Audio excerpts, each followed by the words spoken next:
It always just stayed with me. Have somebody ever spoke something to you, a word of encouragement or whatever, word of destiny, and it just stayed with you? Uplifting word. Well, he said something to me that was so powerful. He said, Huey, we are donkeys. And I just want you to know I'm a donkey, and the Lord can get on me and ride me and tell me which way to go, and I would do it. I'm not perfect. I'm genuine. I love God. I love people. Because some years ago, the Lord touched me and changed my life. I was coming from a nightclub, and I had a personal experience with the Lord, a personal encounter, where he just told me basically, after he visited me, I'm changing your life. I'm touching you right now. I'm snatching you out of hell so you can be a witness for me. And I tell you, I was a drug dealer, had money, had cars, had women, pretty women, had jewelry, had all that stuff. I was drinking expensive champagne, expensive liquor, Remy, Hennessy, and I did all of that. But you know what? None of that stuff really satisfied me. I would go to clubs and set it out. Everybody else would be drinking around me. I have a table, full of beer and liquor, shots of liquor, whatever you wanted. Had a marijuana, if you want to smoke marijuana, did all of that. But none of that stuff mattered to me. I was hurting on the inside, really.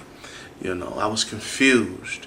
I needed more than just money. I needed more than just sex. I needed more than just nice champagne, nice liquor. I needed more in life than that. That was satisfying me temporarily, but I needed something more. And there's somebody watching me right now. You need that something, that more. And I'm here to tell you, the only person that can give it to you now, I'm a witness. He touched me. He saved me. He anointed me. He placed his hand upon me. The only person that can give you that more is Jesus. Plain and simple. Not Buddha, not Muhammad, no Allah, no other false gods out here but Jesus. He would give it to you. See, all those other gods, even when I was in the world drinking, that was a god. Smoking weed, that was a god.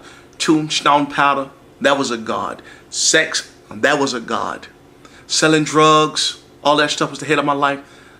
Those was gods. Little G, he's the big god. But little G, all that stuff really didn't matter to me.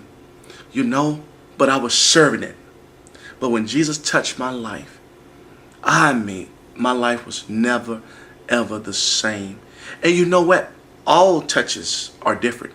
He can touch you in your sleep. He can touch you on your way to work. When God get ready to touch you, he'll touch you. And everything that has his hands on you, every god, false god, alcohol, marijuana, sex, whatever it may be that you're struggling with, when God touch you, it has to let you go. It has to loose you.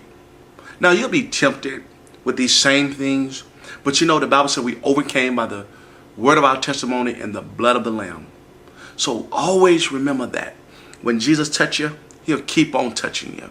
The Bible say in Hebrew, in closing, the Bible said Hebrew 11:6, I think it is. Yes, Hebrew 11:6. But without faith, it is impossible to please God. For he that cometh to God must believe that he is.